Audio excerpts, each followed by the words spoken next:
Hello. Hello, everyone. Hello, everyone. I'm Mark Xu, Vice President of Wondfo. Antibiotic overuse is a global health challenge. As a key biomarker, CRP plays an important role. Antibiotic overuse, time to say no. Antibiotic overuse. Time to say no. Antibiotic overuse, time to say no. Time to say no for antibiotic overuse. Hello, everyone. I'm Reno Yang, head of the Product R&D Center. When antibiotics are overused, they stop working. That's AMR, antimicrobial resistance, and it's a threat we can't ignore. Fight AMR. Start with CRP testing. Stop antibiotic overuse. Start CRP testing. Fight AMR. Start with CRP test. Know your CRP level before antibiotics. Through this campaign, we wish to raise awareness of CRP testing. Building a world free from AMR. CRP is the key. Stop antibiotic overuse. Start with CRP testing. Stop antibiotic overuse and start CRP testing. Stop antibiotic overuse. Start with CRP testing. Fight AMR. Start with CRP test. Join us. Join us. Join us. Together, We can drive meaningful change. Together, we can drive a meaningful change. Wondfo Racing for Life. Wondful. Racing for life. Wondful racing for life. Wondful. Wonderful, racing for life. Wondfo Racing for Life. Wonderful. Wonderful. Wondful. Wondful racing. Wonderful.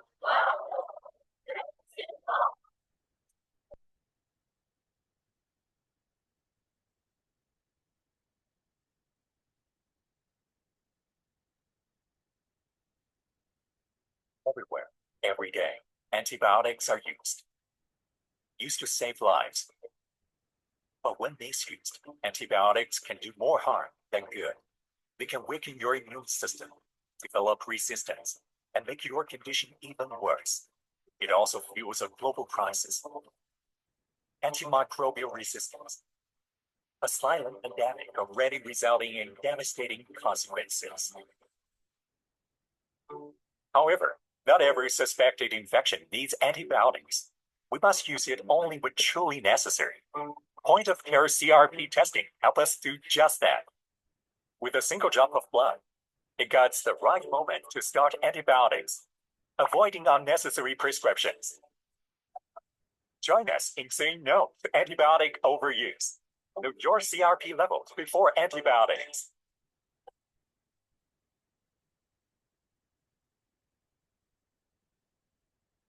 It's time. Let CRP stand guard.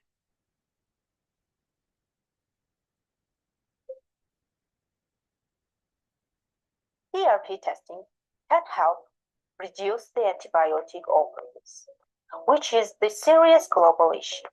Antibiotic resistance is already having a devastating effect on human health.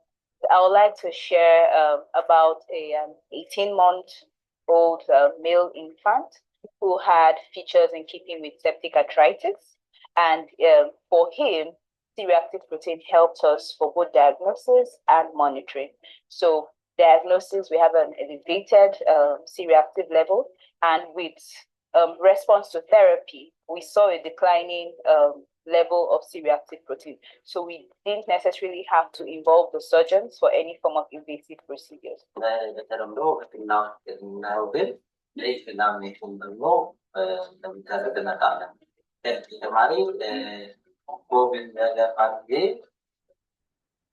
ለኮቪድ ምርመራም ብዙ እንደሚሰራ አውቃለሁ። እንዳው ያለወት ወይ ደግሞ የሽያጭ ችግር ሲደርስ We use the CRP testing primary for fever cases, pediatric division, emergency case. To different bacteria and the virus, infection and reported severe diet-related condition. Has helped us reduce our turnaround time because now we can actually get samples and they analyze in within 20 minutes, which is against the 2 hours turnaround time we are doing before now. De hecho, es muy factible porque tiene un kit donde permite hacerlo mediante forma manual, la sangre total, trae un kit de ampollas. También tiene para hacerlo con plasma y bueno, lo que hemos, y tiempo de respuesta rápido. Wondfo is very fast, very easy. Specifically for pediatric patients, main advantage is that we can use whole blood as a sample. ከብዙዎቹ ቴስቶች ኮምቢኔንት ሆነን የምንሰራቸው ቴስቶች ራንሲ እና ሲአርፒ ነው። የዚህ ሲአርፒ አንዱ ጊዜ አጭር ነው፣ ሁለትም ለአሰራርም ኮምቢኔንት ነው። አንድ በፈም ያለው ሌላ ተጨማሪ ቬሪፋይፔጅ ብዙ አይጠይቅም። የራሱ ሬድሜድ ሊሆን ስላለው I love Wondfo because it is very useful machine and very easy to use. So, dear colleagues, stop antibiotic overuse. Start with CRP testing. Antibiotic overuse, I'd say no. Antibiotic overuse, time to say no. Say no to over antibiotics. Let's start by AMR and start with the CRP test. Join us. Together we can make meaningful change. Wondfo Rising for Life.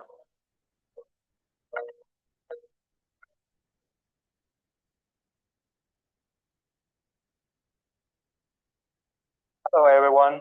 Hello. Hello.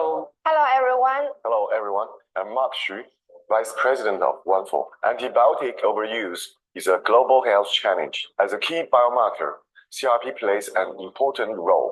Antibiotic overuse, time to say no. Antibiotic overuse. Time to say no. Antibiotic overuse, time to say no. Time to say no for antibiotic overuse. Hello, everyone. I'm Reno Yang, head of the Product R&D Center. When antibiotics are overused, they stop working. That's AMR, antimicrobial resistance, and it's a threat we can't ignore. Fight AMR. Start with CRP testing. Stop antibiotic overuse. Start CRP testing. Fight AMR. Start with CRP test. Know your CRP level before antibiotics. Through this campaign, we wish to raise awareness of CRP testing. Building a world free from AMR. CRP is the key. Stop antibiotic overuse.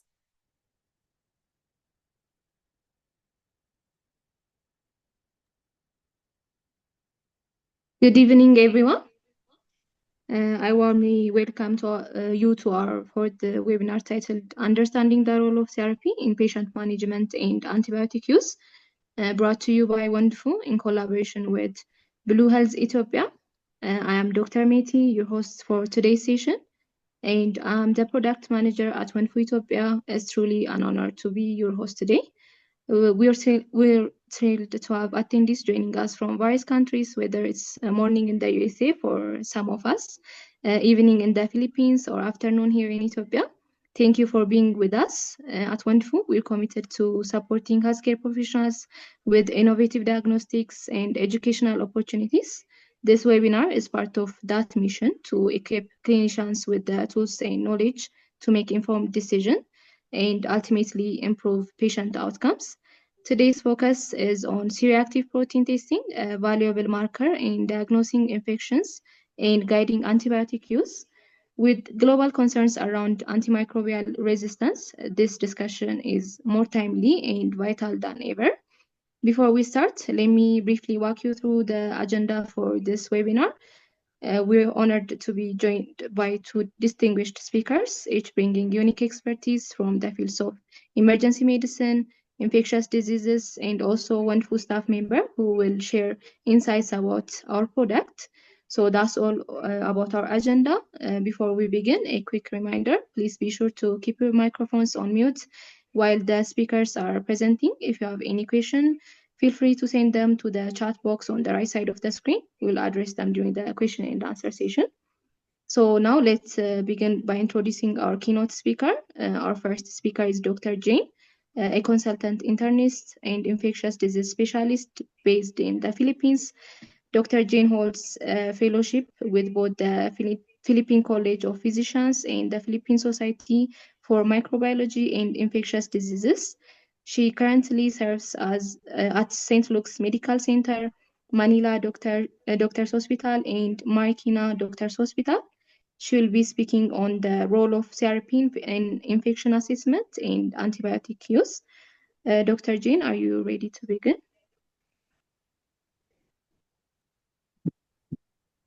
Hello, good evening.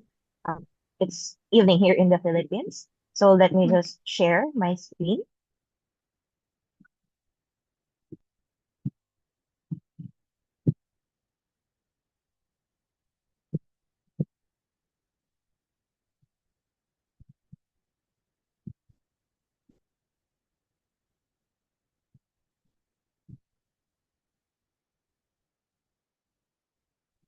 All right. So I'll begin now. Tonight I'll be going to talk about the role of CRP in infection assessment and antibiotic use. So I have nothing to disclose. Everything that I will say and show during this presentation are mine and mine alone, based on research combined with clinical experience. Here are the objectives of my presentation for tonight. So let me start with a term we've all heard inside the hospital: sepsis. A lot of patients hospitalized for an infection always ask their attending physicians about this. Do I have sepsis? Am I going to die of sepsis? Well, indeed, sepsis remains a major cause of morbidity and mortality around the world. So the following gives us an overview of the global burden of sepsis. And as we can see, the numbers are huge. And people at risk are those who are adults 65 years or older, people with weakened immune system, people with chronic medical conditions such as diabetes, lung disease, cancer, and kidney disease, people with recent severe illness or hospitalization, even those sepsis survivors, and of course, children younger than 1 year old. So, what is sepsis? It is the final common pathway to death for severe infectious diseases. The concept and understanding of sepsis has evolved over time as medical knowledge, pathophysical, etiological factors, and clinical progression have increased and improved.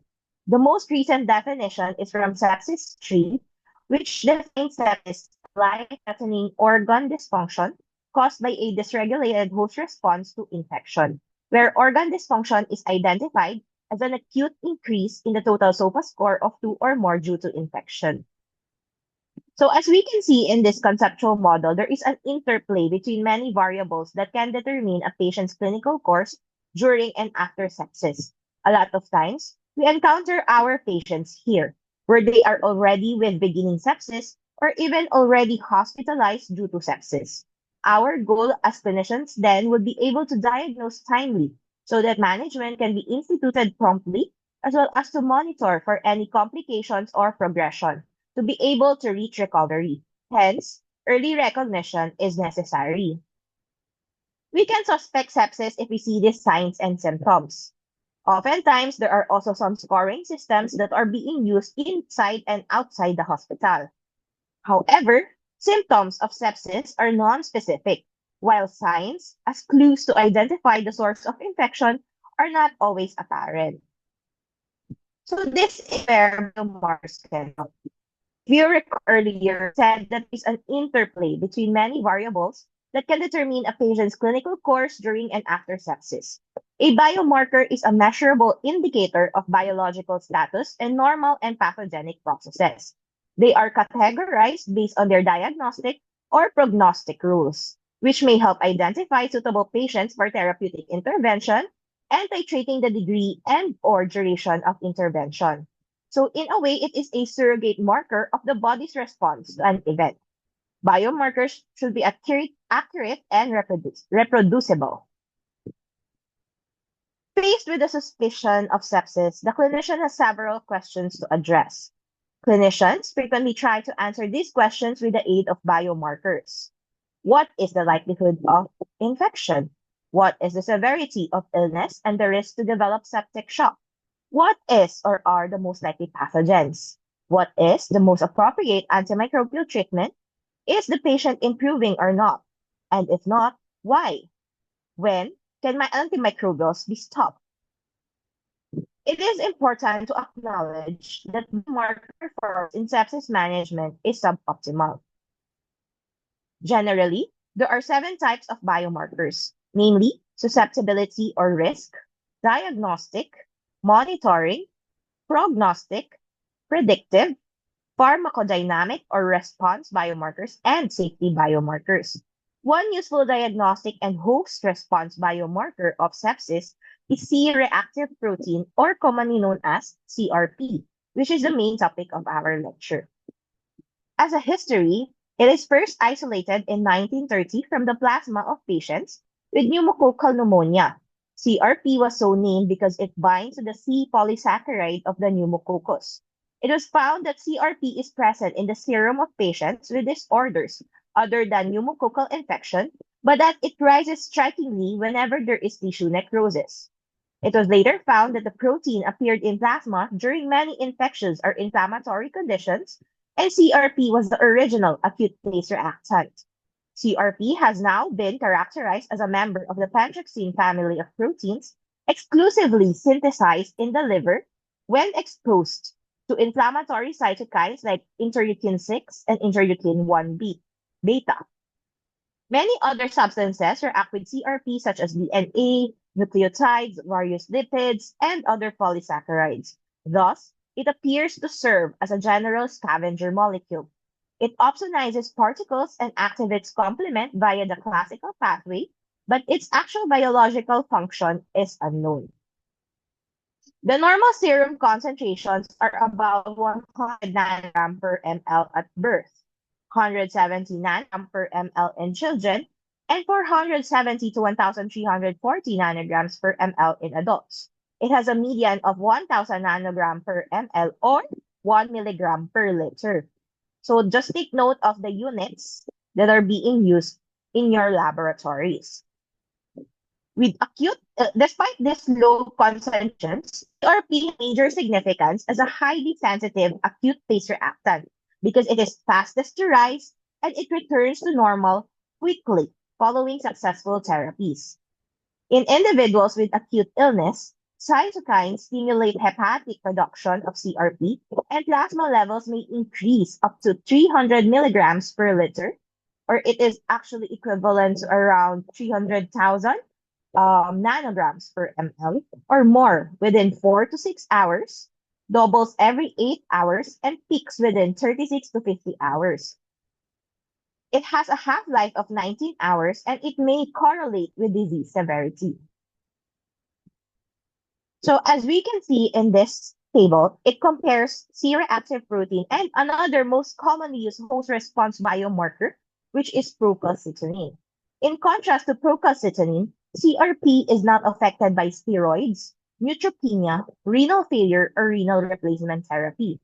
However, there may still be some confounders, such as since it is being synthesized in the liver, there may be false negative results in chronic liver failure, where CRP is seen to decrease around 70% of the normal.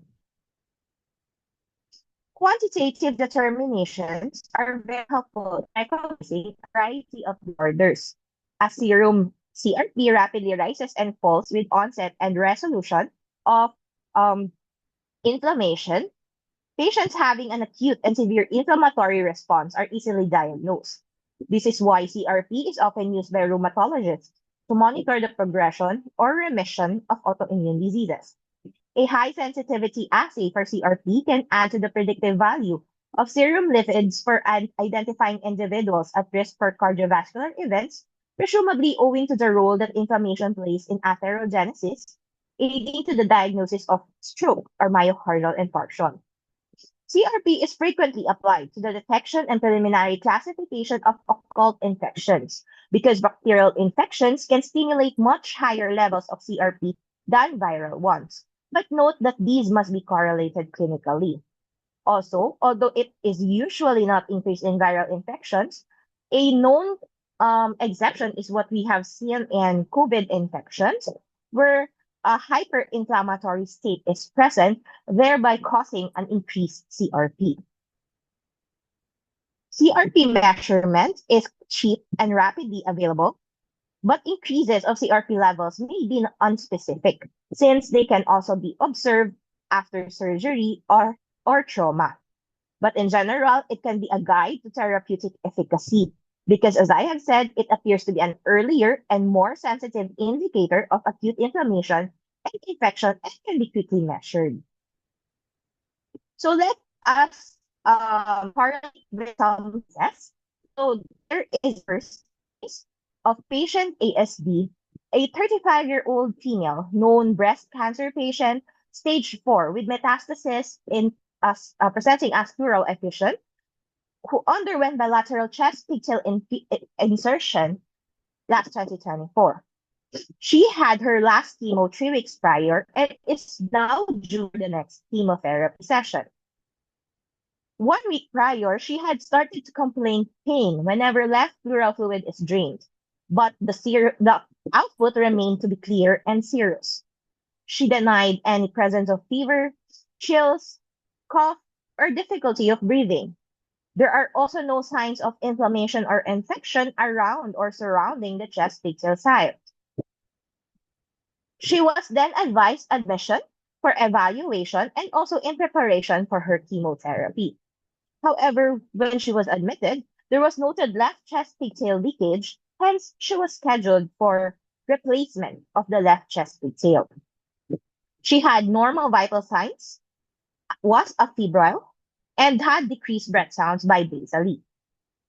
Laboratory results showed that she had unremarkable CBC, actually normal, with procalcitonin, which is negative or less than 0.5, but an elevated CRP of 24. Urinalysis was pretty much unremarkable, and chest X-ray just showed bilateral non-loculated pleural effusion, which cannot rule out an underlying pneumonia. A blood culture in preparation for chemo IDS clearance was done, but there was no growth of any microorganism. So just basing on the history, physical exam, and preliminary lab results, we only have an increased CRP. The patient pretty much has no other signs of infection. But as we can see in the course of the patient, she underwent replacement of left chest pigtail, and cultures were sent for the fluid. And behold, a bacteria known as Enterococcus gallinarum, which is vancomycin resistant, grew from the pleural fluid culture. And so the patient was assessed to have empyema thoracis and is treated with ampicillin for 3 weeks. And as a course of her hospital stay, she was subsequently discharged and has been continuing her chemotherapy because she has now recovered. So, in this case, this shows the utility of CRP as a diagnostic marker. A study done by Simon et al., which enrolled 12 prospective studies that included hospitalized patients from all age groups evaluated for bacterial infection, compared serum procalcitonin and CRP as markers of bacterial infection versus non-infective causes of inflammation and viral infections. It was noted that procalcitonin markers have significantly higher accuracy than do CRP markers for discriminating bacterial infections from non-infective causes of inflammation. The pooled sensitivity and specificity of CRP for diagnosing bacterial infections were 75% and 67% respectively, with positive and negative LR, or likelihood ratio, being 2.43 and 0.42 respectively.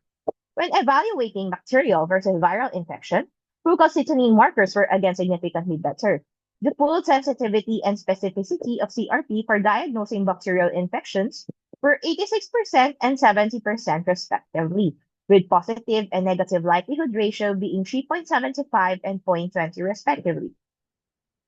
Though procalcitonin performed better for both aspects, considering that CRP is cheaper and more available, its determination could still decently guide treatment owing to its high sensitivity, although quite poor specificity, and it could still decently guide treatment and reduce unnecessary antibiotic use. Another study done by Pradhan and Nepal enrolled 64 ICU admitted patients with MR or SARS in a 1-year period, evaluated the diagnostic accuracy of CRP obtained within 48 hours of the diagnosis. They used a cutoff of 50 milligrams per liter for the CRP compared to the gold standard. So their gold standard is if there is a positive culture, an isolation organism should be noted, while if there is a negative culture, a CDC criteria for sepsis was used. So their outcomes was diagnostic accuracy. Unfortunately, there was no mention of study design used. Nevertheless, their findings are still worthy to see as it provides an insight on the usefulness of CRP in identifying patients with sepsis.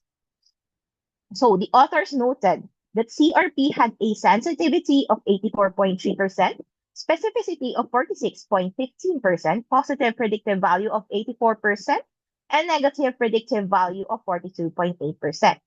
So it is quite similar with the first study that I've showed that it has a quite high sensitivity, but a bit poor specificity. So the area under the receiver operating characteristic curve was 0.683, and the cutoff value that they've noted with the best diagnostic accuracy was found to be 61 milligrams per liter for this point of care testing. So it gave quite the same numbers of high sensitivity and low specificity. So let me just brief this through. When we say that there is a high sensitivity of the test, it is a high sensitivity test would give us a high confidence that we can rule out the presence of the disease. However, with the low specificity, we can, if it is positive, we may or may not have the confidence to say that the patient has the disease. This means that we still need to correlate clinically for the patient. So the diagnostic accuracy was also tested when CRP was combined with other parameters of sepsis, as shown in Figure 1. And see that when combining with CRP, the sensitivity and specificity could not increase above that provided by CRP alone. So these results show that CRP, when used with its traditional cutoff, as suggested by International Sepsis Definition Conference in 2001, which is 2 standard deviations, it could be too non-specific and will probably include many non-infectious inflammatory conditions as well. Diagnostic accuracy of CRP, even when using such high cutoff values, has been variable and debatable, and differences in observation may be attributed to the accuracy of diagnostic kits, causes of infections, and patient-related factors. Nevertheless, CRP could be very useful in resource-limited places where newer biomarkers, such as the procalcitonin that I've mentioned, or interleukins, are not available, and when there is no guidance of an intensivist or a trained sepsis expert. So let's go to the next case, which is our patient MVR, a 59-year-old female, known case of breast cancer, stage 3A, underwent MRM bilaterally, right and left, with right being done first, and is currently on remission. 1 week prior, she presented with left anterior chest pain, aggravated by deep inspiration. Upon ER consult, she was diagnosed as having community-acquired pneumonia low risk and was given cefuroxime. 3 days prior to consultation, she complained of a purulent discharge from left anterior chest over the previous site of her MRM. But she denied presence of fever, chills, limitation in movement, and there is no history of trauma. On physical examination, she remained to have normal VS and was a febrile, but with erythematous anterior chest with purulent discharge from post-MRM scar and was non-tender. Preliminary laboratories showed that she had leukocytosis with leftward shift, an elevated CRP, chest X-ray showing no pneumonia, and with abscess on the left anterior chest concurrent with an osteomyelitis. So the patient eventually was diagnosed with left anterior chest wall abscess with osteomyelitis and underwent wound exploration and debridement. Abscess and bone fragment culture both grew Staphylococcus aureus methicillin resistant or MRSA, and she was then treated with linezolid for 2 weeks from source control. On day 5 of antibiotic therapy, she was noted to have decreased ESR and CRP. So, this case now presents a decrease in the inflammatory marker, mainly CRP and ESR, after instituting antibiotic therapy. So this now reflects the utility of CRP as a post-response biomarker.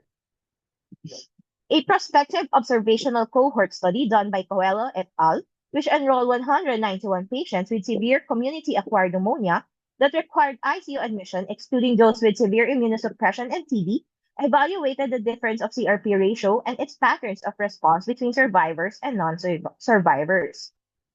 So at day 1, CRP concentration was not significantly different, but the course of CRP ratio during the first week of antibiotic therapy showed a steady and significant decrease in survivors. By day 5, this divergent evolution of CRP ratio was markedly different, with the CRP ratio becoming low as low as 0.46 in survivors, but remained elevated in non-survivors at 0.79.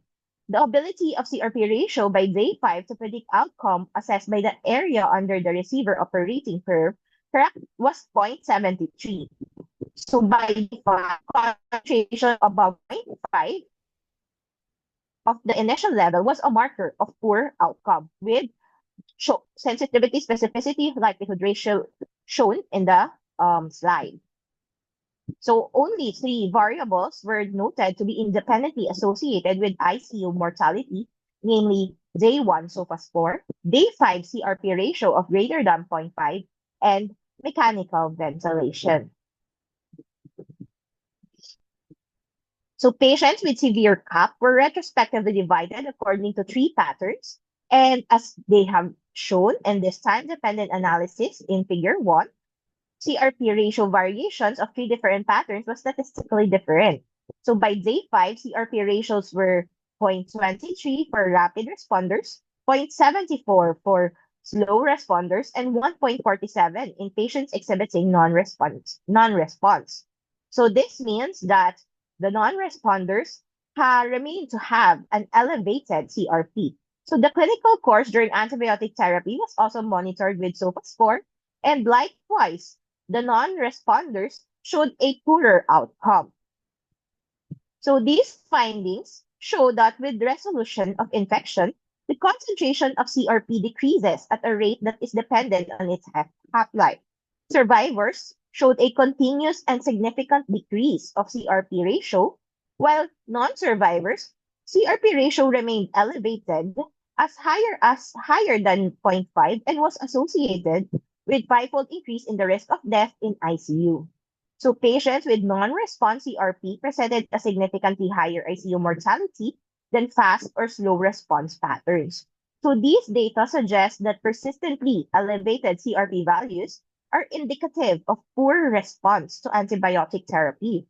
So this could be a result of various factors, such as inadequate initial antibiotic therapy, presence of other infectious complications, development of new infection in another location. Thus, serial measurements of CRP are useful in the monitoring of clinical course as well as assessment of patients' outcome in different severe infections. It allows identifications of various patterns of response to antibiotic therapy. So, in fact, the identification of CRP ratio patterns of response in combination with clinical evaluation is a useful tool with good potential to reduce the length of antibiotic therapy, as well as to reduce the risk of emergence of resistant strains and cost of medication, a hypothesis to be tested in future trials of CRP-guided therapy. So a prospective observational cohort study by FOA enrolled 7 adult VAC patients with microbiological confirmation similarly evaluated the difference of CRP ratio and its patterns of response between survivors and non-survivors. So in general, it is similar to the first study that I've shown, where fast responders and slow responders have lower mortality rate and had low decrease or rapid decline in CRP, whereas non-responders or those with biphasic responders had higher mortality rate and their CRP ratio level remained high. Now, on figure 2, it showed steady and significant decreases as well of CRP ratio in survivors, whereas in non-survivors, these parameters remained almost unchanged. And at day 4, the CRP ratio of survivors was 0.62 relative to the initial value. So at day 4, the CRP ratios in survivors compared to non-survivors was lower than the baseline, and non-survivors had remained almost unchanged. A CRP ratio is thus noted to be a marker of poorer outcome if it remains high in patients, especially for non-responders and biphasic responders. So figure 3 showed at the end of antibiotic therapy, the CRP concentration of survivors was 3.5, whereas in non-survivors, it was elevated at 26.2. So only 3 variables are independently associated with mortality, such as day 4 CRP ratio, age, and day 0 SOFA.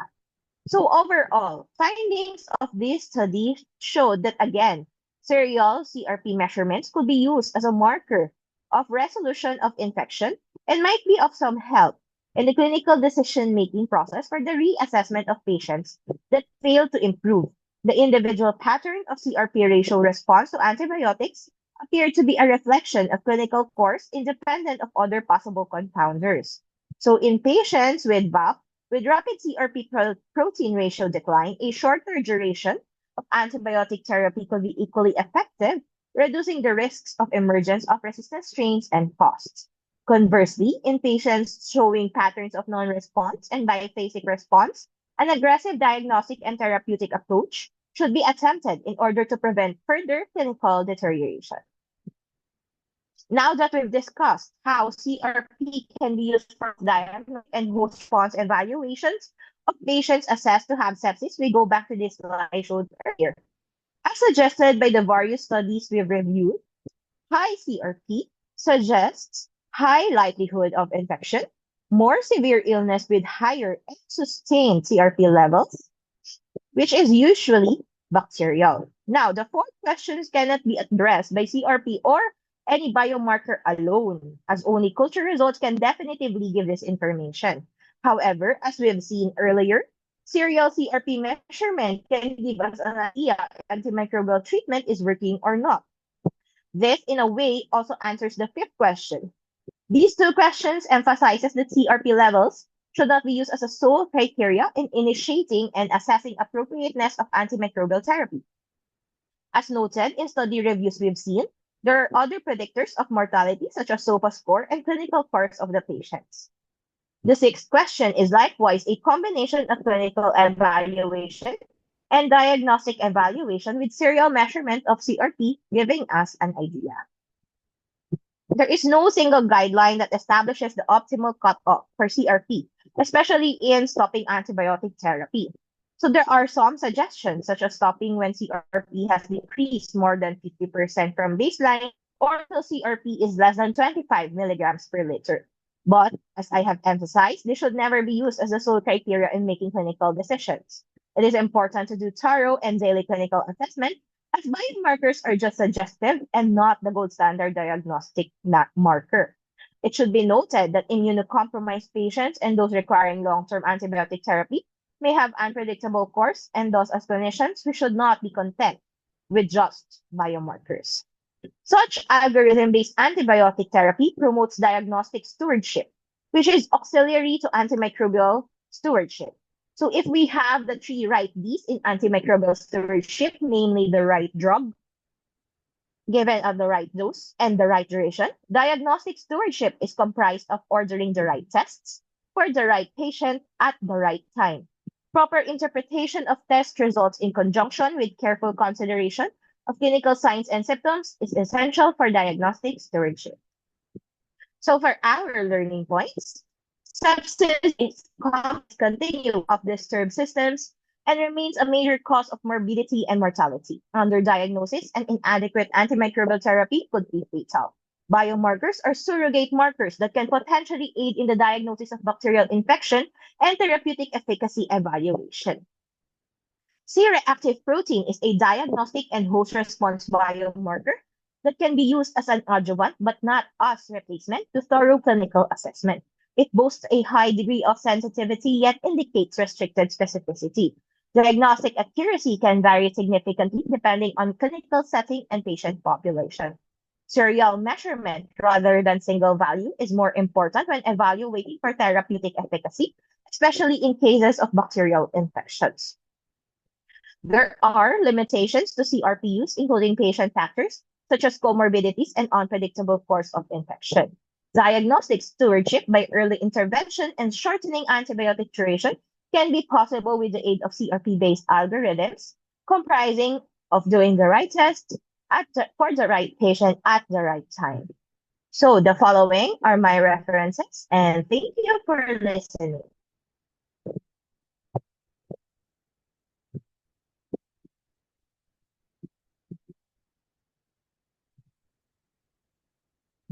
Thank you, Dr. Jean, for sharing those valuable clinical insights.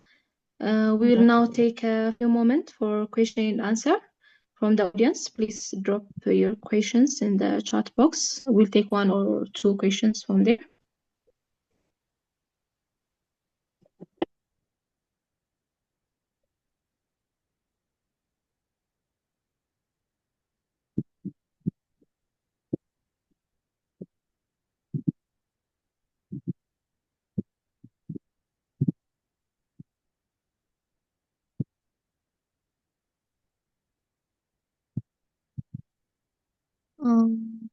So I'm seeing one question here.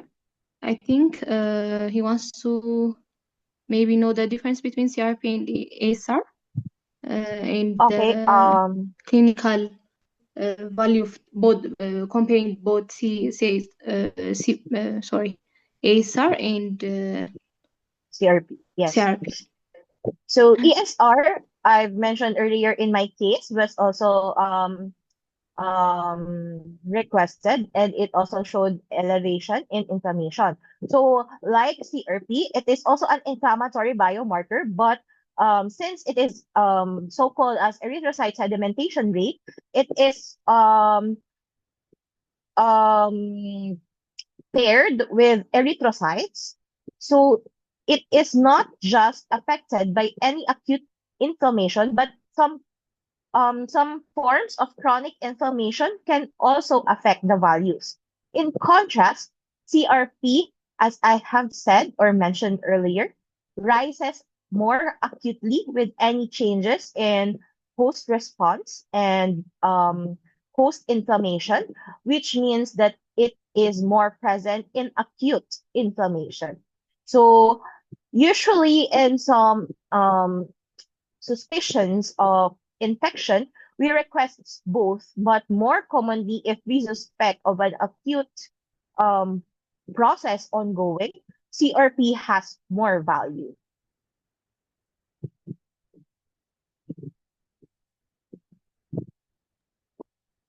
Okay.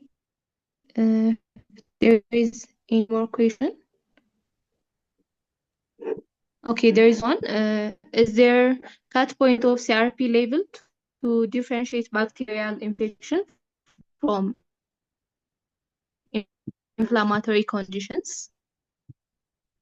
I have mentioned earlier in my presentation that there is no optimal cutoff, but as we have seen in some reviews, they did some cutoff in their studies, and the one study showed that the optimal cutoff is around 50 to 60 milligrams per liter. But ultimately, if we are going to diagnose, we're going to see an acute rise of CRP, and it can give an idea, but since it is also affected by some other forms of inflammation, also with other insults such as surgery and trauma, we should also pair it with clinical correlation. And usually, more utility is seen with serial measurement. So we compare it from the baseline, which means a single value is not that useful as compared to serial measurement.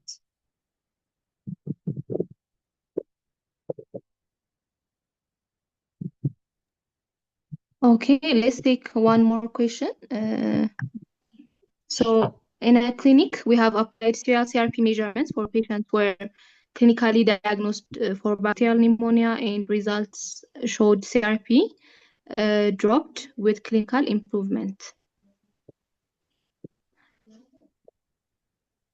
Yes, I think that's it was also the same with the case that I have showed.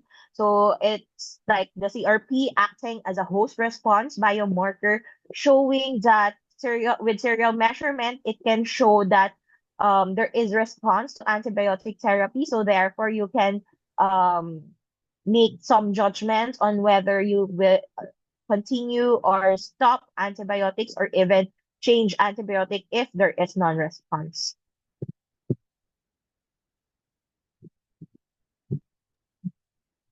Okay, that will be all for the questions. Thank you so much, Dr. Jane, for the answers. So let's move on to our next speaker. Okay. We are Thank you pleased to for welcome those Dr. questions and Temesgen. for listening. Okay.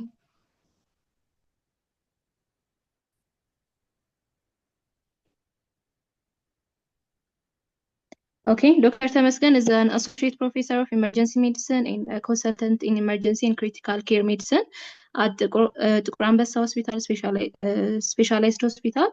He's currently a visiting scholar at Stanford University and a recipient of Stanford African Scholars in Global Health Award with a focus on antimicrobial stewardship in emergency department. His extensive training includes Harvard Medical School, Queen's University in Canada, in the Ultrasound Leadership Academy. He has been a global fellow at Brown University Center for Human Rights and Humanitarian Studies since 2017. He also served as the chair of the Department of Emergency Medicine at Addis Ababa University and currently practices at the Anbessa Specialized Hospital, Ethiopia's largest surgery care hospital. Dr. Temesgen is an experienced academician, a dedicated leader, and a passionate advocate for learning and healthcare improvement. Please join me in welcoming Dr. Temesgen Beyene, who will present on clinical application of CRP, testing in emergency care, and antibiotic decision making. Okay, thank you, Dr. Meti. Good evening, everyone, and good morning from where I am based currently. It's in the West Coast. Can you hear me? Sorry. Can you hear me? Yes, we can hear you, doctor. Okay, perfect. Okay, I will take you through the clinical application of CRP as one of the markers where a lot is ongoing as far as its utilization is concerned. So I don't have any disclosures and I will proceed with the outline of my talk. I will start with a brief introduction as that is also covered by Dr. Jane, some of the different clinical application aspects, and finally the summary points about this.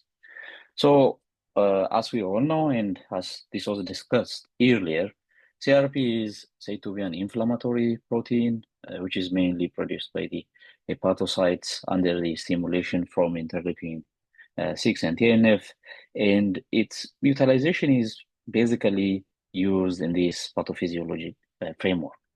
So it can help us in terms of clinical practice, either to identify, to monitor, or even to de-escalate our antibiotics utilization. Not only these inflammatory versus infectious issues, it's also a marker which is used in risk stratification for coronary heart disease and so on. This was also advocated by American Heart Association since the year 2003, as well as from the guidelines in 2013. You can see from this picture that its production is stimulated by interleukin and depends on the clinical presentation of the patient as well. If the patient is not having all the toxicity features as far as sepsis is concerned, at times it may not be the case to case a raise in CRP. But at the same time, CRP raise can also be incriminated with any of the inflammatory processes. That's where our clinical decision by using the tool itself as a point of care testing tool, as an adjunct, is quite important. One of the issues these days is the cutoff, as well as different laboratories taking different measurement and different cutoff values. So that actually created lack of universal application in terms of decision making for patient presentations and so on. So it's a classic acute phase protein from its inflammatory protein point of view. It can help us in terms of looking into the tissue damage. It can raise as early as within few hours time.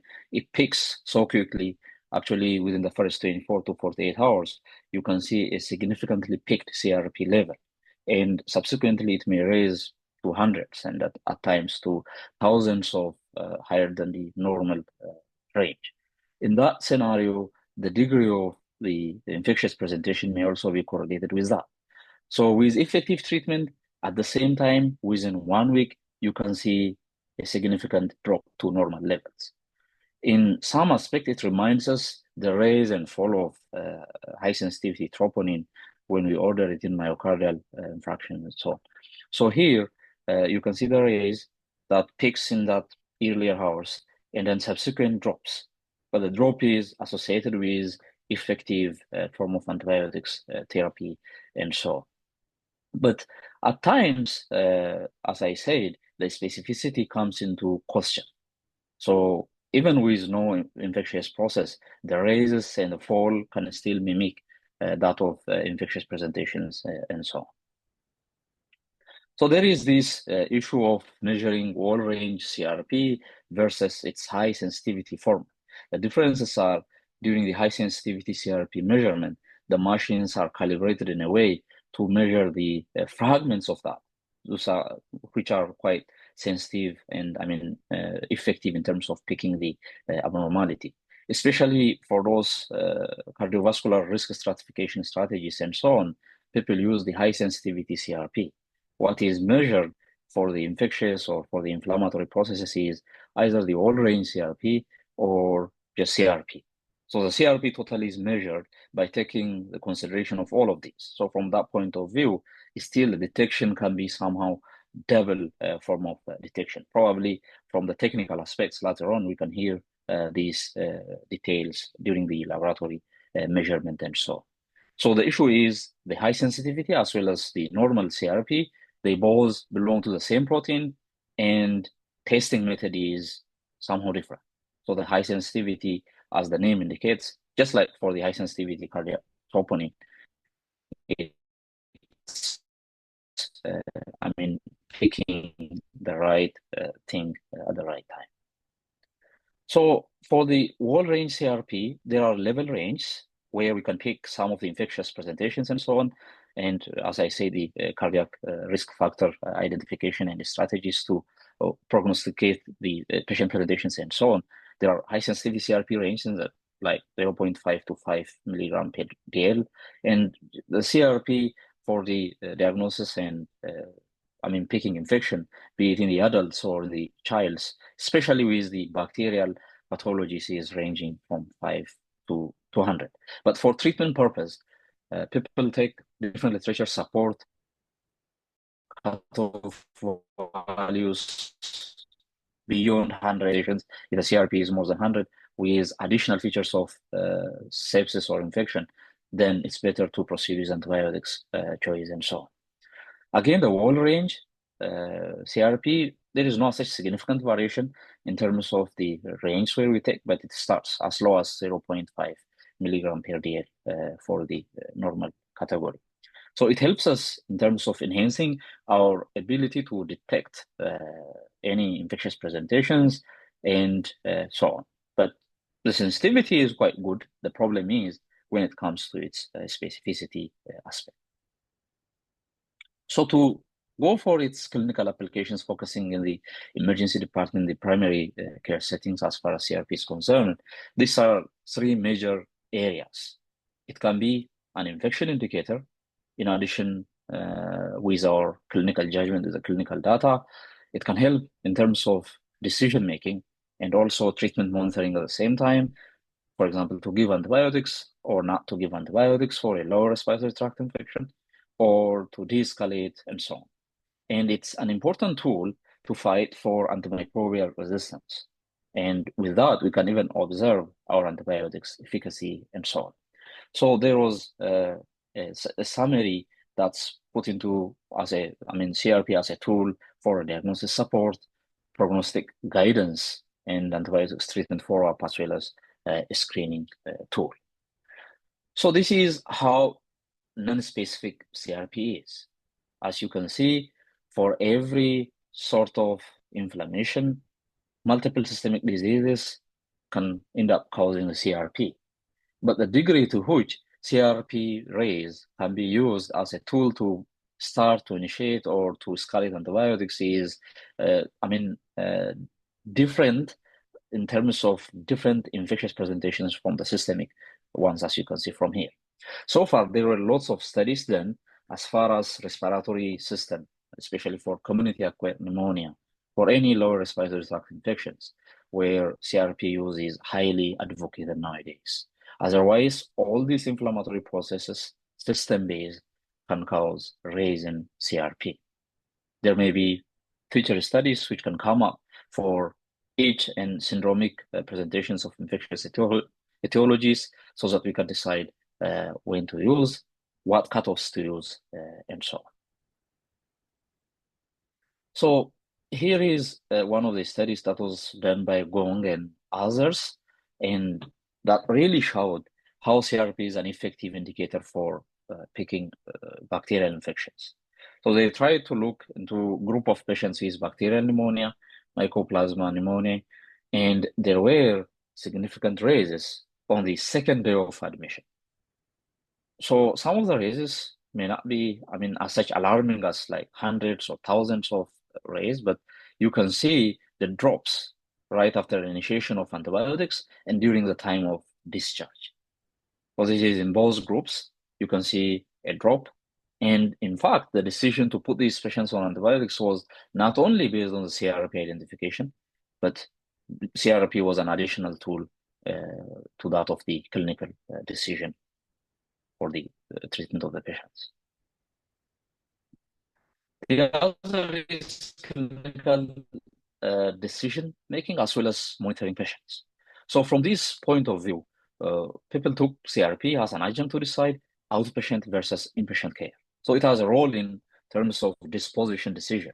This is very important in the emergency rooms, emergency center, or emergency departments, where patients can have prolonged lengths of stay, just taking the antibiotics in the emergency department, or waiting for their admission, waiting for their laboratory results, and so on. But if we get this point of care CRP test, it's quite important to make this decision right away. So from that point of view, this was one of the studies which assessed how CRP is effectively used in terms of de-escalating treatment decision, and how it helps in terms of strengthening our perceived clinical, physician decisions for out-of-hours outpatient emergency medical services. It was, I think, done in Europe, and they assessed patients where point of care, CRP tests were used to reduce hospital admissions. And it really helped them to, revise their antibiotics prescriptions, to put, if someone actually needs the antibiotics or not, decision-wise.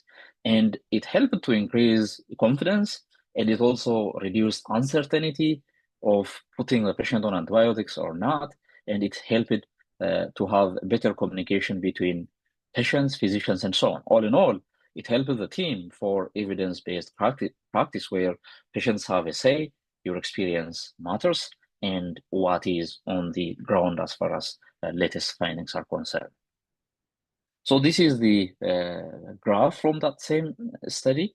You can see the decision changes when CRP point of care test was used and how the antimicrobial therapy, other treatments, and so on changed quite frequently with the use of the CRP itself. So with that, that helped the team to effectively decide patients without a significant stay in that scenario without, having timely decision for admission or for discharge.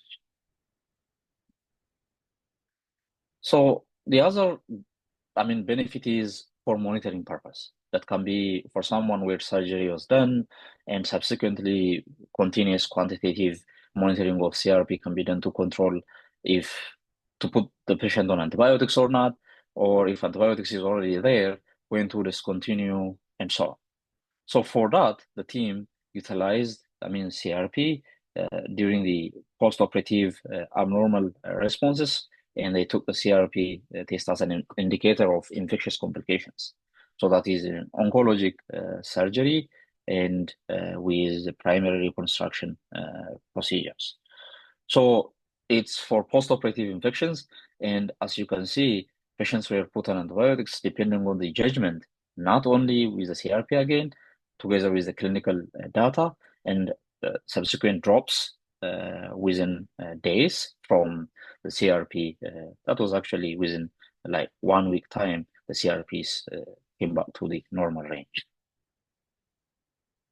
So let me bring you this case. This was, a 65-year-old man, near to geriatric age, presented to the emergency department of one of the tertiary care hospitals with an acute abdominal pain with back radiation and hypotension. Patient was hemodynamically unstable, just to make it brief, and with recent admission to the orthopedics ward for 2 days with a lumbar pain, discopathy of the lumbar vertebrae, and suspicion of aneurysm of the abdominal aorta raised from at presentation, and CT was done. So no acute pathology was seen except the dilatation of the stomach and small intestine. Lab results revealed leukocytes, no significant raise. You can see the CRP in like hundreds of times elevated, and you can see raised creatinine as well as the lactate level is also raised. So from this definition, the team right away decided, okay, this can be possible in septic shock, hemodynamic instability. Patient got admitted to the ICU, workups done, chest X-ray with no any finding, and the clinical presentation as well as the laboratory findings, patient was put on antibiotics, tobramycin, cefotaxime, and subsequently management continued, admitted to the ICU. Surprisingly, blood culture revealed Staph aureus. Well, this was a septic shock with unidentified focus from that presentation. And you can see right after treatment, almost 4 days, this is just the CRP as well as the lactate curve. Within that 1 week time with the treatment, there is a significant drop in terms of both the lactate and the CRP. So the raises were quite sky high during the earlier hours and then subsequent drops. And as this patient was stayed in the ICU for 1 month and discharged, that unfortunately readmitted with additional bouts of sepsis, and the patient died. So this was a series of 3 cases. I didn't brought the remaining cases just for the sake of time, but the whole point is, even in patients with no such fever or no leukocytosis and things like that, there is a significant raise in CRP, in addition to the clinical data that helped for the treating team to decide to put the patients on antibiotics. So the other option is as a tool to fight antimicrobial resistance. This is one of the areas where CRP use is highly, advocated and recommended these days. Well, there was this large data of patients, near to 10,000. It was actually 9,444 patients, where European expert panel reviewed the antibiotics overuse in European primary care. So as we know from literatures these days, there is this like over 50% of inappropriate antibiotics utilization, especially in the primary care settings, even in the emergency departments and so on, worldwide. So with that, antimicrobial resistance is a global health threat. It's a threat for everyone. So, and to make things worse, most of these prescriptions can occur in the primary care settings. When patients go to the tertiary care centers, they are already getting antibiotics, and there is that sense of, a threshold difference to stop antibiotics while the patient is taking that for days and so on, and then things like that. So with lower respiratory tract infections were the most common indications in this expert panel review. So they came up with an extensive report about CRP as a point of care testing for evaluation of lower respiratory tract infections, and also its utilization to limit prescriptions. One thing, how common is to use antibiotics in this category of patients, and then how effective it is to use CRP, and what are the challenges not to use CRP. Those were the review aims. So they stated CRP as a point of care testing is potentially useful tool that limit antibiotics prescriptions in scenarios like lower respiratory tract infection in a community setting, so that will help to fight for the antimicrobial resistance. And in fact, CRP use as a point of care testing with other strategies like improving the clinical skills of communication and use of molecular forms of POC testing that will enhance, in terms of fighting the antimicrobial resistance. So financial as well as logistical issues were potential barriers, but overcoming those and making, the CRP point of care test as a low cost option will help to overcome that challenge. And limiting antibiotics prescriptions, which was tried in different countries, may not be the case. It may not work because even if limiting was there in the hospitals, from the healthcare professionals' point of view, there may still be a possibility that patients can gain access to antibiotics, even without any prescription. That's what's ongoing worldwide nowadays, especially for simple infections like respiratory tract infections and urinary tract infections. These syndromes, people can take antibiotics even without prescription. So CRP point of care inclusion as a standardized procedure with effective communication and awareness creation, also incorporating it into the local guidelines, as well as better patient education, can represent such an important cornerstone or a tool to fight for antimicrobial resistance. And their recommendation, at least for the European setting, was just to have better reimbursement structure so that patients will be aware, the primary care settings will be aware, and overuse of antibiotics prescriptions will be decreased with that. So this was a step-down approach that they brought from their summary. Antibiotics prescriptions in general in the primary care settings in Europe were high. So that was the consensus from the team. And lower respiratory tract infections were taken for a special consideration because that's where this overuse is quite rampant. And alongside other techniques, they try to incorporate the POC, the CRP point of care testing as a key tool to fight this inappropriate utilization. They try to enhance the communication skills, diagnostics testing, and delaying prescribing or de-prescribing just by looking into the test results from the CRP, and considerations for the current reimbursement structures and all those kinds of things. So with all this, they came up with this expert recommendation where local guideline incorporations, as well as making lower cost availability of CRP as a point of care testing for the team, so that will help to reduce these inappropriate antibiotics utilization. I think this is one of the model which can be, followed in other settings as well. As far as the availability of the testing is there, our clinical decisions are there. It's all about reducing irrational or inappropriate antibiotics use. So the third application, the final application that I'm covering here, is to look into antibiotics efficacy. So it can help in terms of observing therapeutic effects of antibiotics. And for this role, CRP is a better choice when it's compared with the other parameters like white cell count, ESR, or other biomarkers. At least this is well studied from this point of view. So we can see the mean value and the drops by comparing the three, the CRP, white cell count, and ESR. As you can see, there is this steady drop from the CRP. You can see the drop from ESR as well. And also there is a drop from white cell count. But the issue is with the ESR, there is this problem of even chronic conditions may cause raise in ESR and so on. So specificity is a problem, as it's also a problem in CRP. But at least for the acute presentations from emergency centers or primary care setting presentations point of view, at least the CRP use is well studied for looking into the antibiotics efficacy and so on. So when the antibiotics treatment is actually effective, the CRP decline is steady and it also declines quite fast. So at times in our practice, we can see a white cell count that is 20,000 or 30,000 range, and you may repeat that in few days, and the drop may not be as such significant for different reasons. That may be patients having severe pain, lots of issues.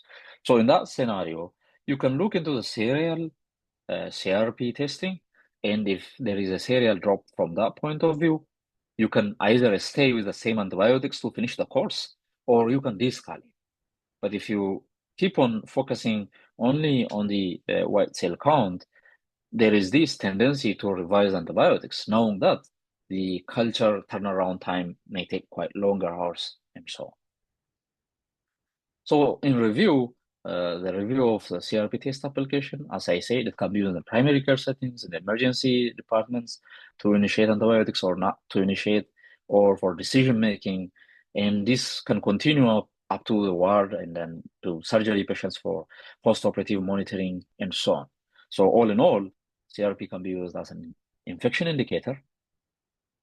Make sure that our clinical data is still there just by using the CRP as an adjunct. It can help us in monitoring after surgery, if the patients are really having any post-operative state of infection or not. We can look into antimicrobial efficacy, what we are giving for the patient is working or not, and if the patient is responding or not, and so on. So you can use in that category as well.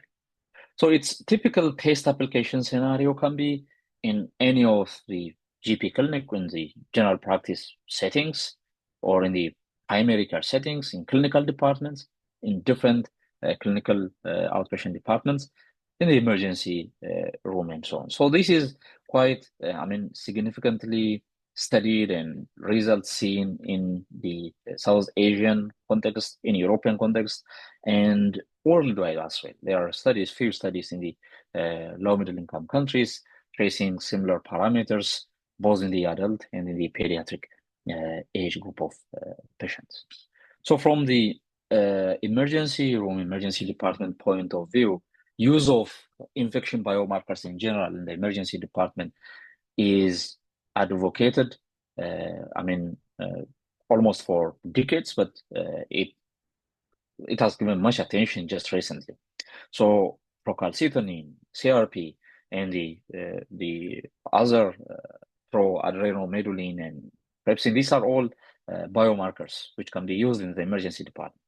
But the issue is they all have variable sensitivity and different cutoffs. This created a problem to reach into a consensus, at least from the CRP consideration. The papers that are coming out these days, CRP can be used at least for the syndromes that arise in the respiratory system, particularly for community-acquired pneumonia, to reduce unnecessary antibiotics prescriptions.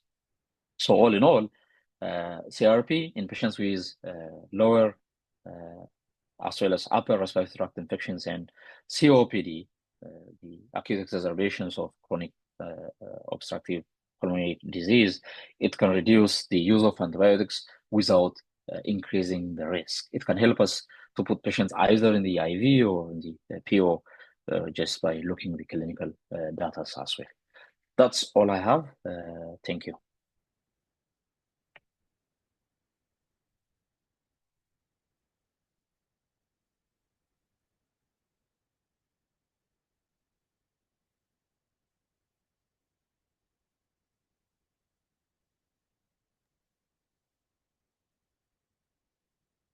Thank you so much, Dr. Temesgen, for that insightful presentation.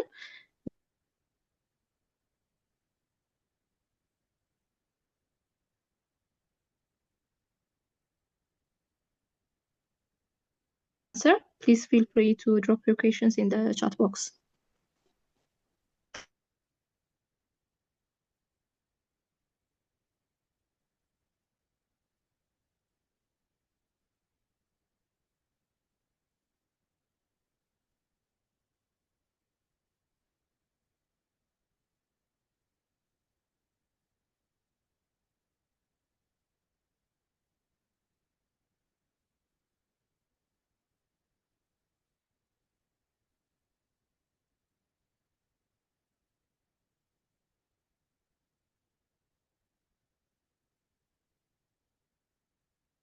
I can see comments and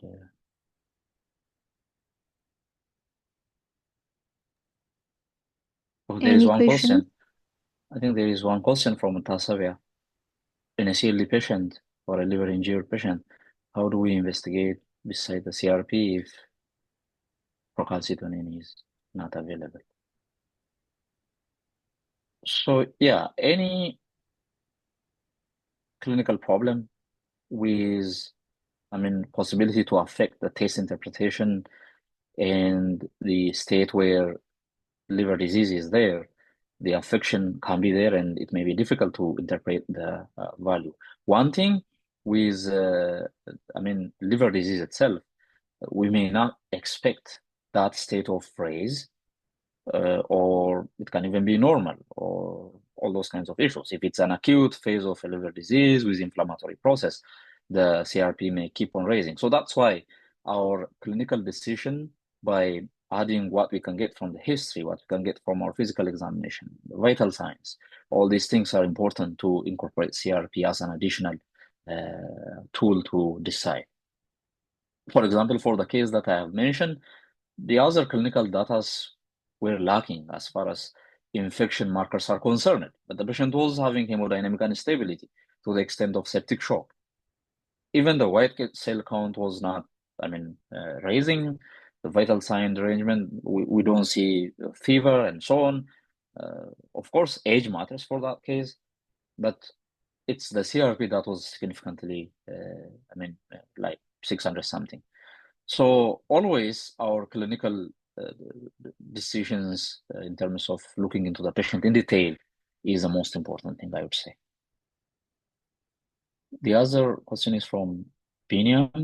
Can CRP level elevated in immunosuppressed patients in bacterial infection to the same degree to immunocompetent?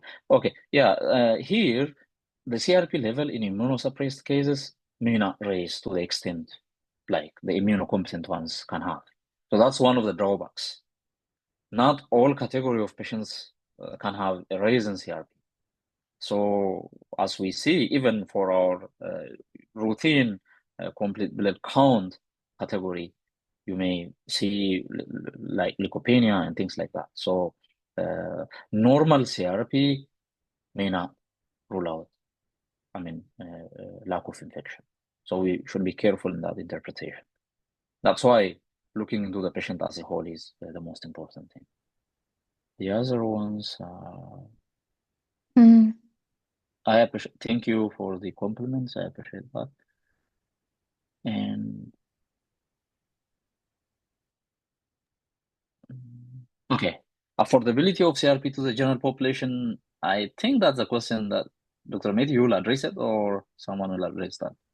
Yes, sure. Maybe later. So the other. Okay, what's the significance of CRP in septic arthritis? It may keep on raising again. This is question from Kibru Kasa. So CRP, even in septic arthritis, can keep on raising. Obviously, it's an inflammatory process. But here, doing fluid analysis, if that septic arthritis is also having fluid there. Looking into that will help us. Otherwise, its significance is again for us to initiate antibiotics or not. It's a significant help. If that same patient is febrile, raised CRP, pain, effusion in that same joint, and getting the analysis from the fluid, yes, we can proceed for antibiotics treatment. I understand your concern, but the fact that the septic arthritis is there by itself can cause rise in CRP, be it with the bacterial infection or not. So in that case, it may still be a bit difficult to decide, but as far as the patient's condition and the risk factor identification is there for septic arthritis, we can proceed with the treatment. Okay, the other is from Solan Ayana. How about availability, affordability of CRP? We usually rely on CBC for emergency patients because results are fast and affordable. Especially in resource-limited area, how do you see the efficacy of using CRP for upper or lower respiratory tract infection? Yes, this is, important question for all of us. And even for the European setting, that was what they advocated. Making CRP available at low cost will help to reduce inappropriate antibiotics use in lower respiratory tract infection. It's the same thing I can repeat for our setup, unless there is fast turnaround. When we say point of care test in emergency department, it's something which is a kind of one stop. You can get the result immediately, just like bringing glucometer and looking into the blood sugar of someone at the triage. So it should be as fast as like that. Unless that's the case, it may be difficult for decision. So availability wise, I think we can get that from the technical details and how availability is from the Wondfo team here later on. Another one from Mohammed. Can CRP levels be used effectively to decide when to stop antibiotics, and how accurate is it in tracking bacterial infection resolution? Okay, yes, as far as the CRP levels come back to normal range, especially if you do have earlier determinations where you use the CRP as an adjunct during the initiation of antibiotics, obviously you can track that, you can repeat the test, and when the CRP levels come back to normal range, you can effectively stop antibiotics. At least this is, the finding from the study so far. So the problem is, we initiate antibiotics for every patient with raised CRP? That's a question, because CRP raised can be for lots of reasons. But once you incriminate that for an infectious etiology, patients on antibiotics with a resolution of the CRP from its higher range within that few days time, either you can de-escalate antibiotics, de-escalate meaning maybe you can switch it to low potency, like PO antibiotics format or so. You can do that as far as it's within the normal range. Okay, Yomi, why we apply CRP for upper and lower respiratory infections? Why not for others? This is, okay, thank you for that question. This is because at least the studies so far are highly focused. The data is telling us from these respiratory syndromes. That is the reason from my encounter so far. If studies come out, results or data come out from other syndromes, maybe for urinary tract infection or any focus of infection from gastrointestinal tract and so on, obviously we can still advocate for those categories as well. But it's highly focused on the respiratory, both the upper and lower respiratory tract infections, because of the available data on those categories. I think the other is already addressed, the CRP and ESR by Dr. Jane, right? Yes, it's already been addressed. The CRP versus ESR. Yeah, that's the same answer I can mention. Dr. Jane answered that. So ESR keeps, raising for a longer duration, and it's marker in chronic inflammatory process as well. So the benefit of the CRP here is They are both non-specific from the outset, but the benefit of CRP is it can raise for acute infections quite rapidly, and it drops to its with a steady curve to its normal value within a week with intervention, with antibiotics intervention. So from that point of view, it's quite useful for the acute presentations more than the ESR itself. Okay. There is a question again from Biniam. In a patient with multifocal community acquired pneumonia, who is clinically improving, but is still high CRP, shall we continue antibiotics until CRP is in downward pattern beyond normal duration for recommendations? Okay, this is an important question again. Just for clarification, as far as the antibiotics treatment is there, the right antibiotics, there is these 5 Ds of antimicrobial stewardship, where we focus the right clinical diagnosis, the right drug, the right dose, right duration, and de-escalation. As far as those things are followed, and the right antibiotics is given for the patient with this multifocal pneumonia, with right duration of treatment, we expect the CRP drop not to take more than a week. So that's what's proven from the studies. So the curves are, CRP drops are within 1 week, as far as antibiotics coverage is there. So in that scenario, with the clinical improvement, obviously that includes the vital sign improvement as well. That sounds to me like that. And subsequently, a normal CRP, the white cell count can still be at the normal, at the cutoff value for the high range or so. As far as your CRP is normal, yes, either you can stop or you can switch your antibiotics into the like per oral format and so on. Okay, the other question, Surdika Healthcare of the Philippines. Which test is more accurate for general infection, CRP or ESR? From what I see from the studies and the readings and publications so far, CRP is more accurate than the ESR. But the issue is the clinical context matters.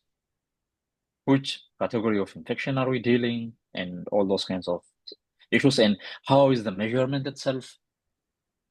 All this matters.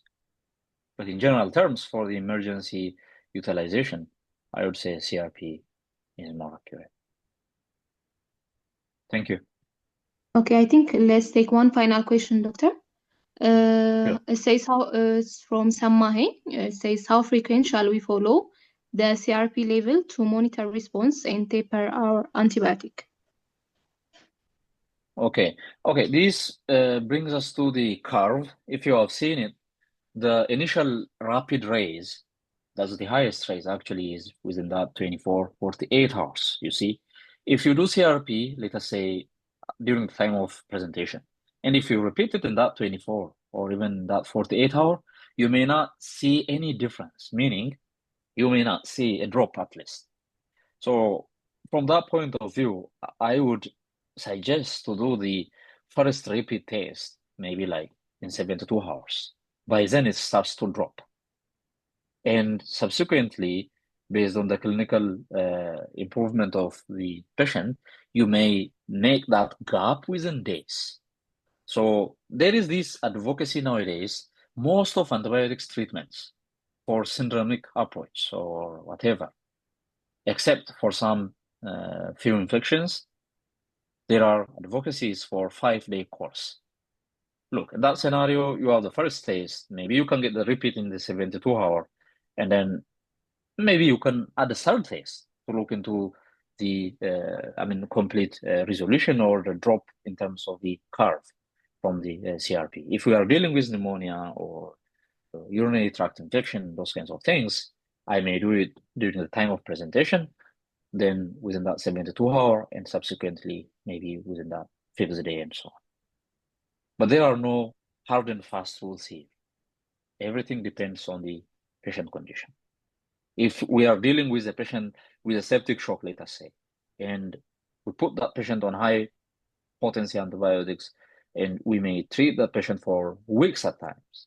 In that scenario, just mere repeating of CRP may not add anything, knowing that the patient is already, in that critical state with hemodynamic affection, where we are dealing with maybe a kind of a bacteria which can cause such a deleterious outcomes and so on. So we may not just do mere repeat of CRP. So they are contextualizing the testing also matters. Thank you. Okay, thank you so much, Dr. Temesgen, for the answers. So we can move to our final speaker of the day. You're welcome. Thank you. Okay.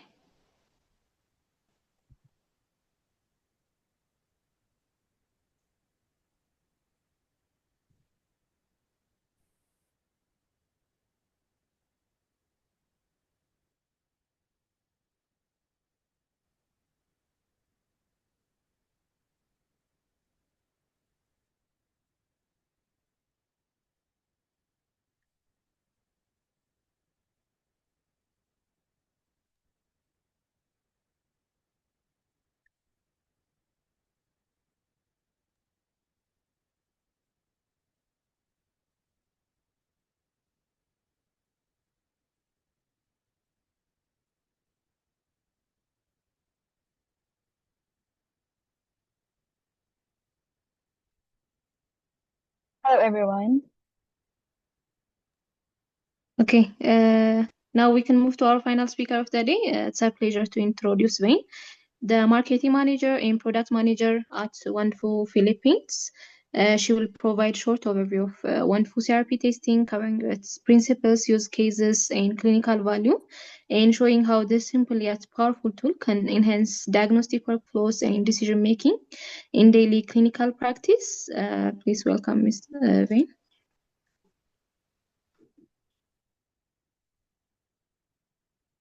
Hello, everyone. So I'm Ven. I'm the marketing and product manager of Wondfo Philippines. I'm a medical technologist by profession, and I'm also a drug test analyst. So I am thrilled to introduce to you an exciting advancement in inflammation testing, that is the Wondfo Fine Care CRP test. So this innovative point-of-care testing is designed to boost lab efficiency, reduce diagnostic delays, and support healthcare professionals in making fast, evidence-based decisions. So interestingly, as what Dr. Jane pointed out a while ago, CRP, or C-reactive protein, was first discovered back in the 1930s in patients with pneumonia. So basically, it has been like guiding clinical decisions for nearly a century.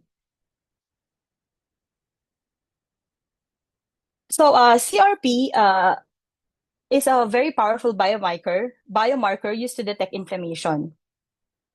So because it rises within just 4 to 6 hours of inflammation onset, CRP is one of the earliest and most reliable indicators available, making it an indispensable tool for clinicians everywhere. That is why Wondfo launched this campaign, Antibiotic Overuse, Time to Say No. And the success of this campaign relies on a collective action. So we call on patients to support responsible antibiotic use and recognize the value of CRP testing. For doctors and lab professionals to adopt CRP testing for informed decisions, and for the distributors to help expand access to this crucial technology.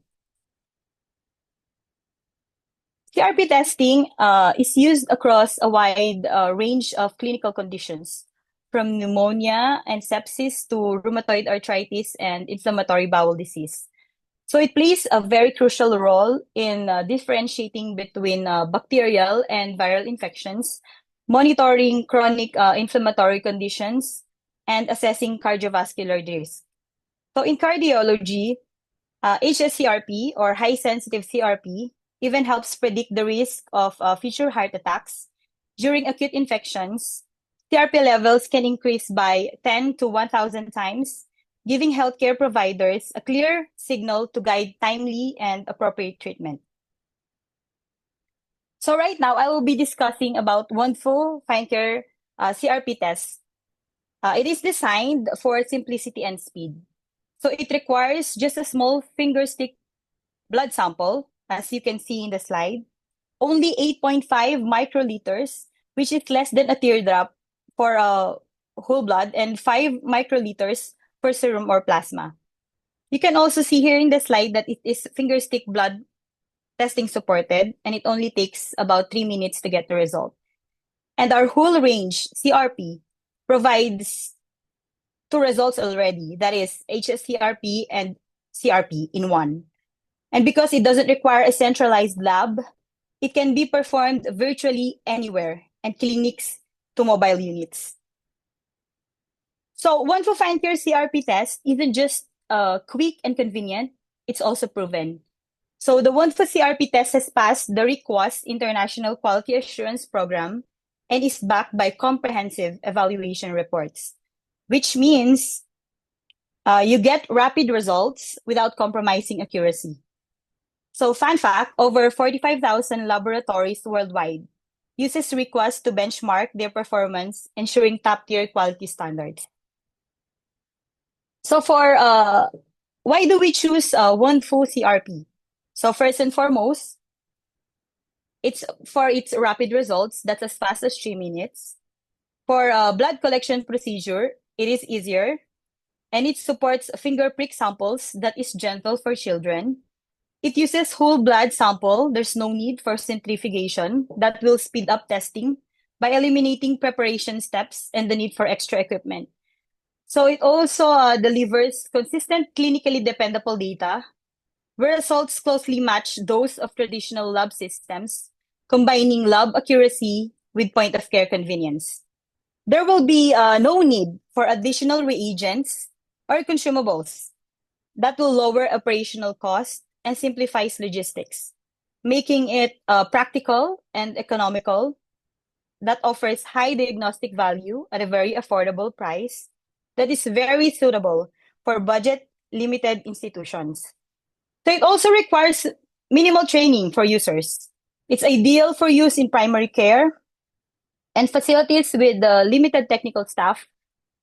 And because of its compact design, it fits easily in small or remote healthcare settings, improving accessibility. So traditional CRP testing takes hours, sometimes even days. So leading to bottlenecks and delays in care. Wondfo's 3-minute testing capability dramatically improves lab workflow and enables timely clinical decisions. Your slide is not moving. Oh, is it not? Oh, I'm sorry for that. How about now?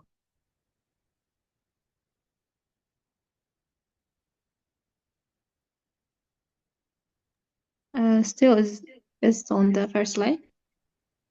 Oh, okay.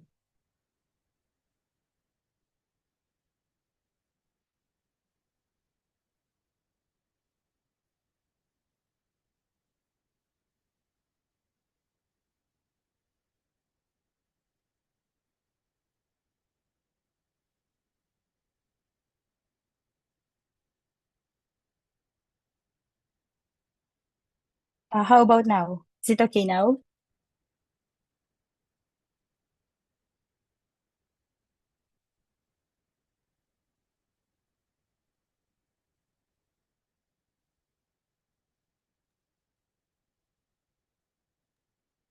It's not shown, right?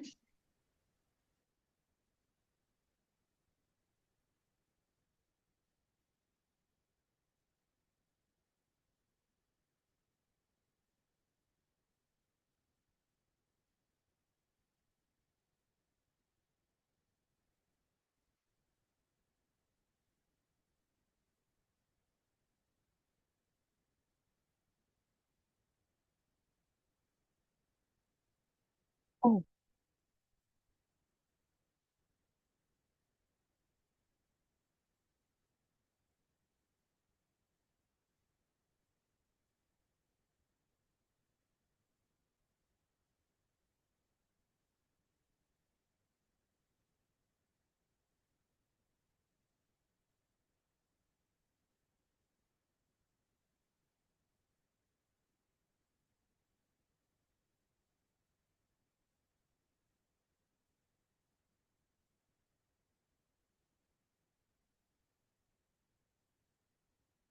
Oh, okay.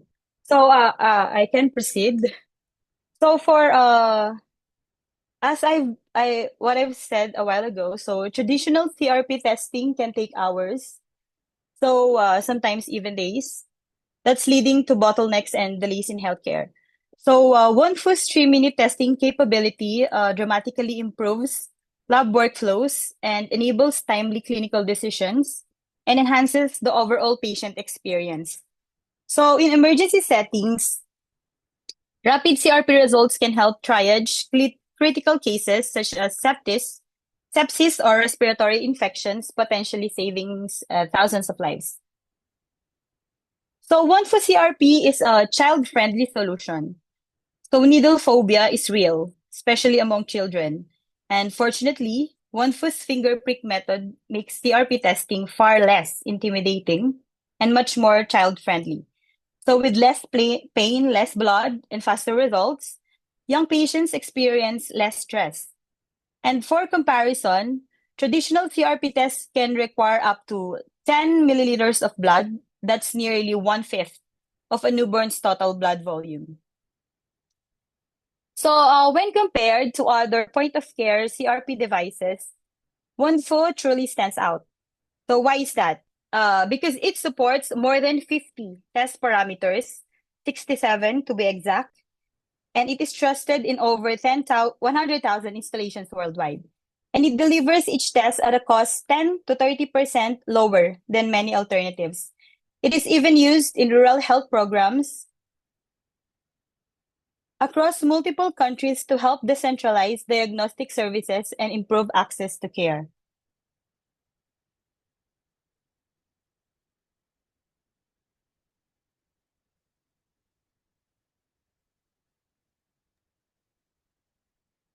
Sorry, Wen, your slide is not moving still.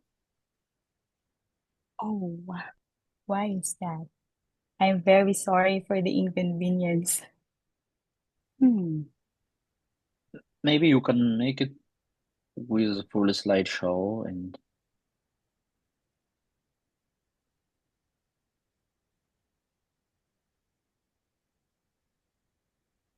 Maybe you can extend the full screen.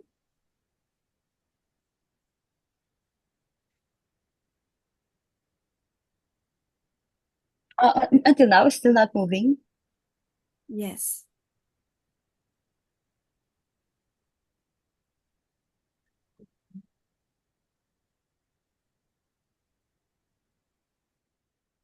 So if you're on slideshow, you can end the slideshow and just scroll through the slides. You can try that. Okay.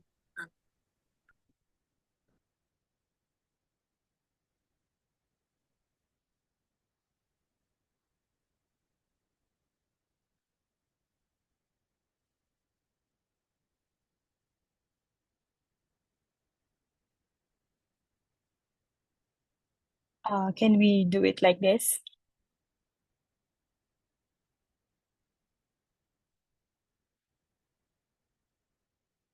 Okay. Can you see it now? Yes. Okay. Okay. Okay, let's just do it like this.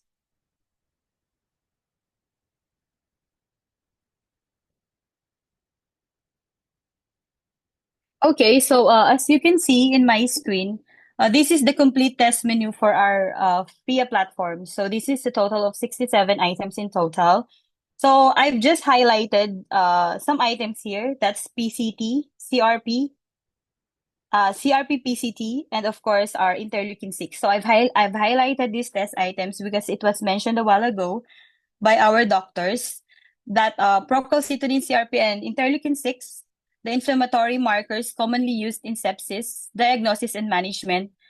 I would just like to stress out that all of these are also available in our Fine Care platform. So just to summarize, this is subdivided into 6. So we have diabetes and kidney function markers. We have sex hormones and thyroid function. We have cardiac markers. We have tumor markers. We have infectious and inflammation markers. And of course, our parameters for the respiratory infection. So unlike older latex-based CRP tests, which are often hard to read and prone to operator error, Wondfo uses advanced fluorescence immunoassay technology. So this ensures quantitative, highly accurate, and easy to interpret results. Fluorescence detection removes the subjectivity seen with latex reactions, and this allows consistent outcomes regardless of who's performing the device or the test. So for my next slide, semi-automated CRP testing systems often require complex machinery, calibration, and technical training. So in contrast, Wondfo eliminates these barriers. So there's no need for special equipment or extensive training, just a simple procedure that delivers precise results in minutes. So it's ideal for remote clinics, mobile health units, and field hospitals where time and resources are very limited.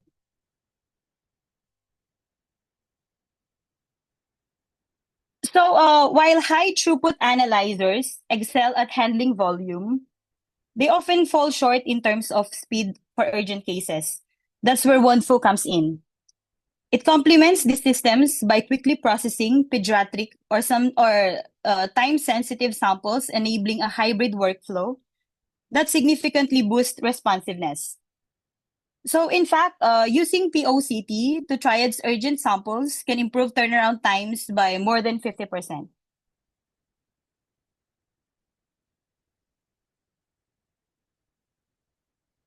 Wondfo CRP testing solution brings together the best of technology, usability, and affordability.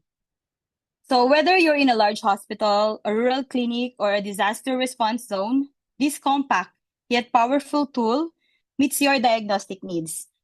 So it also aligns with the WHO's assured criteria, that is affordability, sensitivity, specificity, user-friendly, should be rapid, equipment-free, and deliverable to our end users. So what's the value proposition that Wondfo POC CRP brings? So for patients, a simple and affordable fingertips test can help avoid unnecessary antibiotic use, reducing the risk of secondary harm. So it prevents the spread of superbugs, ensuring effective treatment options remain available for critically ill patients. For clinical departments, it increases the detection rates for bacterial infections. It solves the incorrect empirical antibiotic prescription. It's faster and smoother diagnosis for emergency and pediatric patients. For the lab, the POC fluorescence immunoassay CRP platform offers superior immune methodology for enhanced performance. It's simplified operation and sampling for ease of use, faster results in decentralized application, improving decision-making time, and it also improved cost effectiveness. So this is a win-win for everyone involved. Clinicians benefit from quick evidence-based diagnostics. Labs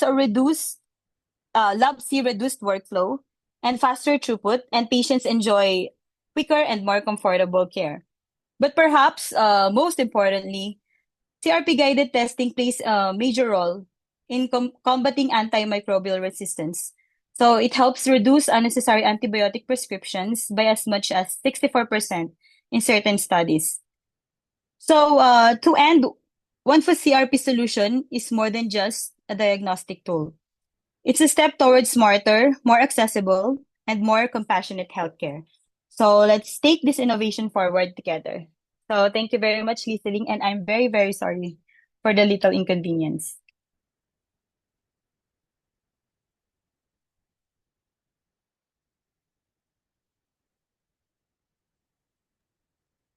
Thank you, Vane. Sorry for the technical problem.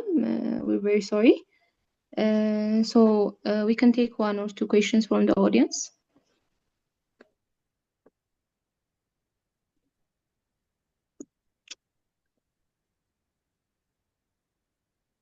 If you have any questions on Wondfo CRP.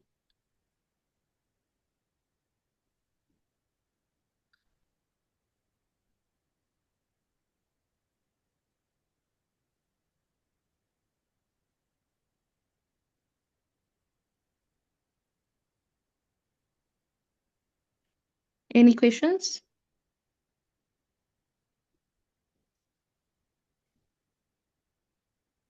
Okay, so thank you again, Vane. Thank you. Okay.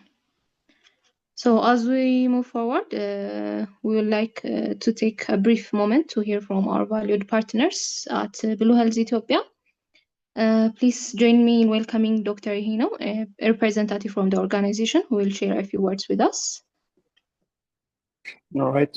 Well, thank you very much, Dr. Mati, as well as all the participants or the panelists today, Dr. Temesgen, Dr. Jane, and also Ben. So, to say a little about Blue Health Ethiopia. Blue Health Ethiopia is a medical consultancy company founded by medical doctors and a computer engineer. And we are,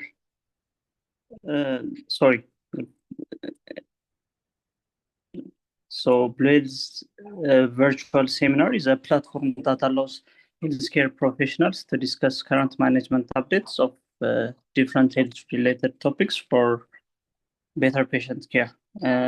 And Blue Health Ethiopia is an influential healthcare leader in creating a skilled community through easily accessible knowledge and preventive medicine.